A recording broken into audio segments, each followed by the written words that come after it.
నమస్తే అండి. నమస్తే తల్లి. అసలు అమ్మవారి గురించి విశిష్టత గురించి చెప్తారా? చెప్తా ఉంది.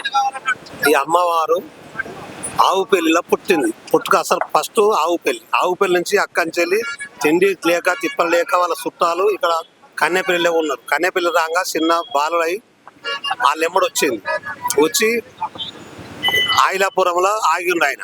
అక్కడ ఉంటే అరే మీకు అన్ని వస్త్రాలు అన్నం అన్ని ఇస్తా బిడ్డ అని చెప్తే వాళ్ళు ఆడుకోలేదు.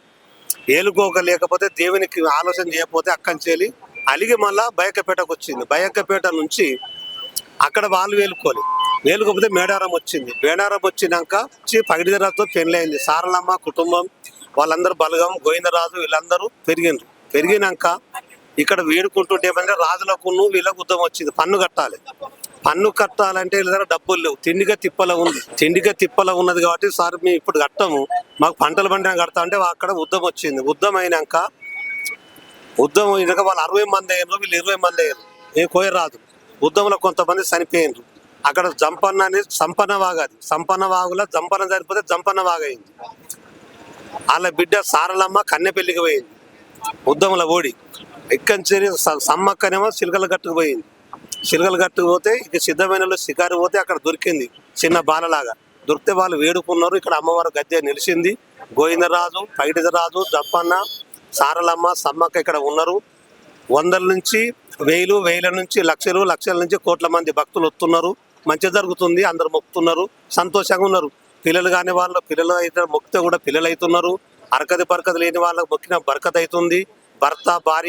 భర్త మాట భార్య వినకున్నా మొక్కిన భార్య భర్త మాట వింటుంది. భార్య కూడా భర్త మాట వింటుడు. అంత బరకతి ఇల్లు పిల్లలు ఏం లేని వాడు కూడా 1000కి ఎదిగిండు. 1000 లక్షలకు ఎదిగిండు, లక్షలు కోట్లకు ఎదిగారు. ఆ తల్లి నమ్మిన వాళ్ళు. నమ్ముకున్న వానికి ముట్టింది ముత్యమవుతుంది, పట్టింది పగడమవుతుంది, కోరిన వారి కొంగు బంగారం అవుతుంది. ఇల్లు పిల్లలు మంచిగా జరుగుతున్నది, ఇంకా జరిగేది ఉన్నది అని అమ్మవారు మొక్కుతున్నారు. జనం వస్తున్నారు. అబ్బా ఇది చెట్టు ఏరు అంటే ఇవాళ పుట్టలేదు. కర్తాయుగం కృతాయుగం దాపారం భూమి పుట్టినప్పుడే చెట్టు పుట్టింది. భూమి పుట్టినప్పుడే నీరు పుట్టింది. నీరు తర్వాత చెట్టు పుట్టింది. చెట్టు పుట్టినాకనే కర్తాయోగం తర్వాత కృతాయోగం తర్వాత దాపారం తర్వాత కలియోగం. ఈ కలియోగంలో మా తాతలు కానీ తనులు కానీ అప్పుడు సూదులు మందులు లేవు. డెలివరీ అయిన మనిషి కూడా హాయిలాకు తక్కెళ్ళాకు తీసుకొచ్చి కూడా నీళ్ళలో పెట్టి నానబెట్టి ఉడకబెట్టి స్నానం చేపించేది వెనకట. పిల్లలకు బాలెంతా కూడా ఎచ్చాలు మోడి పిప్పళ్ళు తేనెతో నాకిపిచ్చేది తిమ్మిరి రాకుండా. ఇప్పుడు ఆపరేషన్ అన్నప్పుడు ఏం లేవు. ఒక్కొక్కరు 10 మందిని కన్నా ఆపరేషన్ లేదు, సూది లేదు. ఈ చెట్టు ఏంటంటే మరలు మతంగి పిట్టకాలు రాగంస పరంస పోతే సీసాముష్టి నాగముష్టి నాగదుందరం. ఈ చెట్లు నల్లవాయిలి తెల్లవాయిలి తెల్లెంపలి నల్ల ఎంపలి. ఈ చెట్లు ఇవి దేనికి పని చేస్తాయి అంటే పిల్లలు నిద్రలో ఉలికిపడ్డా తాయితలు పెట్టి కడుతున్నాం కూడా. భర్త మాట భార్య వినులకు కట్టిన భర్త భార్య మాట వింటాడు, భార్య భర్త మాట వింటది. అత్త మాట కోడలు వింటది, కోడల మాట అత్త వింటది. అత్త దగ్గర ఉన్నదనుకో కోడలు వింటది, కోడల దగ్గర ఉంటే అత్త వింటది. అంటే అది కండ పెరగది బొర్ర దిగది. వాళ్ళ ఇద్దరి మధ్యలో మంచిగా జరుగుతుంటది. కుటుంబంలో బరకత ఉంటది.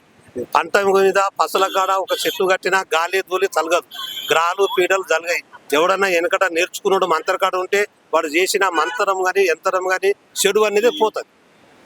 ఇలాంటి చెట్లు ఇవి కొన్ని నొప్పులు కూడా కడపకు తినేటివి ఉంటాయి. కానీ కడపలోకి ఇస్తాం. ఇప్పుడు తాయితలు పెట్టి కడుతున్నాం.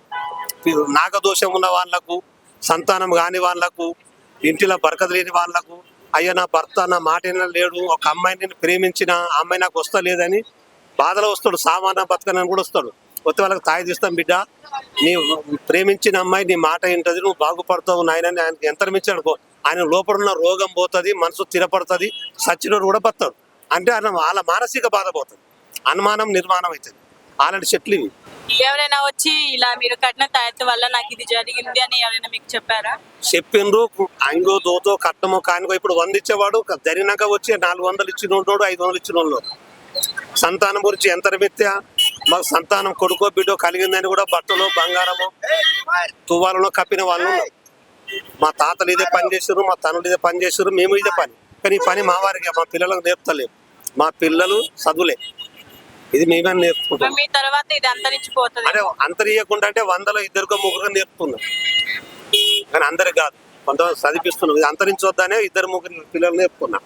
వేల సంవత్సరాల నుంచి తల్లి చెట్లు వనమూలికలు అంటే ప్రజలకు వచ్చే జాతరకు వచ్చే ప్రజలకి భక్తులకి వాళ్ళు అడుగుతారు, దీనికి ఏంటిది, ఏం పనికి పనిచేస్తుంది స్వామి, ఏం కడితే కరెక్ట్ అవుతుంది, తాయితలు దేనికి, ఈ చెట్లు వనమూలికలు దేనికంటే ఈ వనమూలికలు మరి నరదిష్టికి సంబంధించినవి, ఆరోగ్యానికి సంబంధించినవి, జాబుకు సంబంధించినవి, వ్యాపారానికి సంబంధించినవి, ఏది కట్టినా సమ్మక్క అమ్మవారి పేరు మీద ఒకటి వనమూలిక అనేది ఒక తల్లి తాయిద కట్టినామంటే కథం, అది ఎలాంటి దెబ్బ కానీ ఎలాంటి చెడు కానీ ఎలాంటి దెబ్బ కానీ పోతుండదు. జనాల అమ్మవారు కూడా ఇప్పుడు వరకు కొన్ని వేలాది సంవత్సరాల నుంచి ఇక్కడి నుంచి కాదు వచ్చి తెచ్చే తాయితలు కావు, చెట్లు ఇక్కడి నుంచి కావు. ఇది మొత్తం కేరళ, ఇది శ్రీశైలము, ఇది మంచి మంచి కొండలు, పాపి కొండల నుంచి చెట్లు తెచ్చేటి. ఈ వనమూలికలు అమ్మవారు చేతుకుంటే ఏది ఇచ్చినా తల్లి పెడితే కరెక్ట్ అవుతుంది. విజయం జయం. ప్రజలు కూడా అమ్మవారు ఏంటంటే మేడారం కొయ్య దొరలు ఉంటారు, వీళ్ళతో చెప్పించుకోవాలి జాతకము అనుకుంది కరెక్ట్ గా తల్లి పేరు మీద మేము ఏది ఇచ్చినా జయమే అమ్మ.